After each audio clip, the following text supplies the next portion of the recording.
अध्याय 49 श्रीपाद प्रभूंचे कर्मविनाशासंबंधीचे विधान। 33 संख्या विशेष कुरुगड्डीतील श्रीपादांचे कार्यक्रम।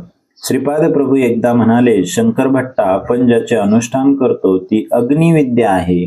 अग्नि उपासना करणे श्रोत्रिय लक्षण आहे। तुझे अग्नि उपासना म्हणजे विजलेल्या शेगडीवर स्वयंपाक करण्यासारखे आहे। यावर मी श्री प्रभूंचा जय जयकार करून म्हणालो, महाराज, माझ्या जीवनानंतर सुद्धा ही शेगडी अशीच राहणार आहे। यावर श्रीपाद प्रभू म्हणाले, तुझ्या विजलेल्या शेगडीत स्वतःची शक्ती नाही। माझ्या योगशक्तीने त्या शेगडीवर केलेला स्वयंपाक प्रसादरूप होऊन भक्तांचे दैन्य दुःख हरण करीत आहे। ही शेगडी अजून 9 वर्षेपर्यंत पेटणार आहे, म्हणून मी 30 वर्ष गुप्त स्वरूपात राहिलो। त्यानंतर 3 वर्षे तेज स्वरूपात राहून श्रद्धाळू भक्तांनाच दर्शन देत होतो। योग्यांच्या जीवनात 33व्या वर्षी अनेक बदल घडून येतात। रुद्रगणांची संख्या 33 कोटी आहे। श्रीपाद प्रभू पुढे म्हणाले, आपला अग्नियज्ञ यानंतर सुद्धा चालूच राहील। कर्माला स्थूल रूप देऊन दग्ध करण्याचे प्रतीक म्हणून अग्नी आराधना करायची असते। यामुळे भक्तांचे कर्म स्थूल रूप घेण्यासाठी सूक्ष्म रूप असते। त्यापूर्वी कारण रूप देह हा कारण शरीरात असतो। यामुळे 33 वर्षे उलटल्यावर अशा प्रकारची अग्निपूजा करण्याची गरज नसते। त्यावेळी माझा आश्रय घेणाऱ्यांची पापकर्मे सूक्ष्म शरीरात राहून आणि कारण शरीरात राहून योग अग्नीने दग्ध होऊन जातात। माझे भक्त येऊन त्यांचा स्वयंपाक करून आपला क्षुधा तृप्त करतील। असे 3 वर्षपर्यंत चालेल। यानंतर या स्थूल रूपात अग्निपूजा करण्याची आवश्यकता नाही। पूर्वी यज्ञाचा प्रारंभ केला आहे तो यशस्वी रीतीने चालू आहे। तसेच जल यज्ञ सुद्धा मी सुरू केला आहे, तो सुद्धा मोठ्या थाटात साजरा होत आहे। आता अग्निपूजा आणि अग्नियज्ञाची सुरुवात करायची आहे। तो यज्ञ सुद्धा अप्रतिम होईल यात शंकाच नाही। समस्त जीव राशीतील अग्निस्वरूपच माझेच आहे। सर्वांचे शुद्धीकरण मीच करतो, सर्वांचा नाश करणारा सुद्धा मीच आहे। पंचतत्वासंबंधित यज्ञाबद्दल माझ्या इतकी माहिती कोणालाच नाही। एके दिवशी एक नवदापत्य श्रीपाद प्रभूंच्या दर्शनास आले होते। त्यांना पंचदेव पहाडावरील दरबारात राहण्याची प्रभूंनी आज्ञा केली। त्या आदेशानुसार ते दोघे पती पत्नी पंचदेव पहाडावरील दरबारात गेले, परंतु 2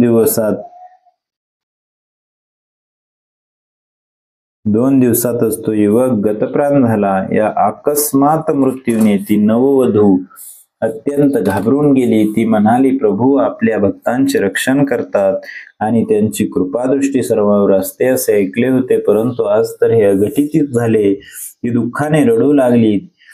त्यांचे नातेवाईक ही बातमी कळताच पंचदेव पहाडावर आले। त्या शवाचे दहन करावे का करू नये असा प्रश्न सर्वांना पडला। श्रीपाद प्रभूंच्या आज्ञेशिवाय तो मृतदेह दरबाराच्या बाहेर नेता येणार नाही असे दरबारातील सेवाधारी म्हणू लागले। तेवढ्यात श्रीपाद प्रभू दरबारात आले। शोकसागरात बुडालेल्या त्या नववधूने श्रीपाद प्रभूंना आपल्या दुर्भाग्याची कर्मकहाणी सांगितली। श्रीपाद प्रभू म्हणाले, कर्माचे फल भोगणे अनिवार्य असते। यावरती नववधू मोठ्या श्रद्धायुक्त भावाने म्हणाले, प्रभू, या विश्वात आपणास अशक्य असे काहीच नाही। माझे मांगल्य देऊन मला या भयंकर दुःखातून सोडवा। त्या नववधूला श्रीपाद प्रभूंच्या कारुण्यपूर्ण स्वभावावर दृढ विश्वास होता। मृत जीवात जीवदान। श्रीपाद प्रभू म्हणाले, तुझा दृढ विश्वास फलदायी ठरेल। माझ्यावर असलेल्या तुझ्या श्रद्धाभावाने तुझा पती नक्कीच जीवित होईल। कर्म सिद्धांताचा व्यतिरेक न होता तुला एक उपाय सांगतो। तू तुझ्या पतीच्या वजना इतकी लाकडे तुझे मंगळसूत्र विकून आण। त्या लाकडावर स्वयंपाक कर। चुलीमध्ये ती लाकडे जळतील तशी तुझे अमंगल जळून जाईल। श्रीपादांच्या सांगण्यावरून सर्व लाकडे जळून जातात। तो तरुण झोपेतून उठल्याप्रमाणे उठून उभा राहिला। आजूबाजू सर्व नातेवाईक पाहून त्या नववधूंच्या आनंदाला पारावर राहिला नाही। सर्व भक्तगणांनी आनंदाने श्रीपाद प्रभूंचा जय जयकार केला. दरिद्री ब्राह्मणावर श्रीपाद प्रभूंची विशेष कृपा. एकदा एक अत्यंत गरीब ब्राह्मण श्रीपाद प्रभूंच्या दर्शनासाठी आला. तो परिस्थितीने एवढा गांजला होता की श्रीपाद प्रभूंची कृपादृष्टी न झाल्यास आत्महत्या करण्याचा त्याने निश्चय केला होता. श्रीपाद प्रभूंनी त्याचा भाव जाणला. त्यांनी शेगडीतील एक जळते लाकूड आणून त्याचा त्या ब्राह्मणाच्या पाठीस स्पर्श केला.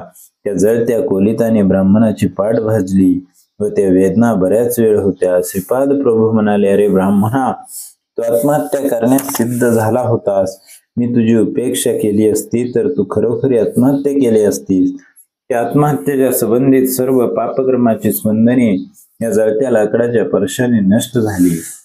आता तुला दारिद्र्यापासून मुक्तता मिळेल असे म्हणून श्रीपाद प्रभूंनी थंड झालेले ते लाकूड त्या ब्राह्मणास देऊन पंचात बांधून काळजीपूर्वक घरी घेऊन जाण्यास सांगितले. प्रभूंच्या आदेशानुसार त्या ब्राह्मणाने ते लाकूड पंचात बांधून घरी नेले. घरात जाऊन त्या पंचाची गाठ सोडून पाहिले. तो काय आश्चर्य, ते लाकूड सोन्याचे झाले होते. अशा प्रकारे त्या गरीब ब्राह्मणावर श्रीपाद प्रभूंची विशेष कृपा झाली होती. श्रीपाद प्रभूंनी अनेक भक्तांच्या पापांचे अग्नियज्ञाने दहन केले होते. काही वेळा ते भक्तांना वांगी, भेंडी, भोपळा अशा फळभाज्या आणायस सांगत. त्या भाज्यांच्या रूपाने भक्तांच्या पापकर्माची स्पंदने आकर्षण घेत. अशा प्रकारच्या भाज्या स्वयंपाकघरात वापरून भक्तांना खाण्यास देत. यामुळे ते कर्मबंधनातून मुक्त होत. एकदा एक उपवर कन्या श्रीपादांच्या दर्शनासाठी आली. तिचा विवाह कोठे जमत नव्हता. तिला कुजदोष, मंगळदोष असल्याने प्रभूंनी तिला कंद आणावयास सांगितला. त्या कंदाची भाजी ज्या मुलीसह तिच्या कुटुंबांनी खावी असे प्रभूंनी सांगितले. त्याप्रमाणे केल्यानंतर कर्मबंधनातून मुक्तता होऊन तिचा एका योग्य वराबरोबर विवाह झाला. श्रीपाद प्रभू काही लोकांना गायीचे तूप आणून स्वयंपाकासाठी देण्यास सांगत, तर काहींना गायीच्या तुपाचा दीप देवासमोर लावण्याचा आदेश देत. घरात अत्यंत बिकट परिस्थिती असल्यास किंवा कन्याच्या विवाहासंबंधीच्या अडचणी असल्यास त्यांना श्रीपाद प्रभू दर शुक्रवारी राहुकुलाच्या वेळी सकाळी 10:30 ते 12 अंबिकेची पूजा करण्यास सांगत. श्रीपाद प्रभूंचा एक भक्त एकदा खूप आजारी झाला. त्यांच्या कुटुंबियांनी प्रभूंनी त्यांच्या खोलीत एरंडाच्या तेलाचा दिवा लावून तो सतत तेवत ठेवण्यास सांगितले. तेव्हा तो दिवा कोणत्याही परिस्थितीत विझावयास नको असे त्यांना बजावून सांगितले. असे केल्यावर तो भक्त लवकरच रोगमुक्त झाला. एका भक्ताची आर्थिक परिस्थिती अत्यंत बिकट होती. श्रीपाद प्रभूंनी गायीच्या तुपातील दिवा 8 दिवस अखंडपणे तेवत ठेवण्यास सांगितले. असे केल्यानंतर त्यांच्या घरात लक्ष्मीचा वरदहस्त प्राप्त झाला. अशा कितीतरी नवीन पद्धतीद्वारा श्रीपाद प्रभूंनी आपल्या भक्तांची पापकर्मापासून मुक्तता केली. या सर्व पद्धती समजून घेणे सामान्य मानवाला असाध्य आहे. श्रीपाद श्रीवल्लभांचा जय जयकार असो. अध्याय 49 समाप्त झाला.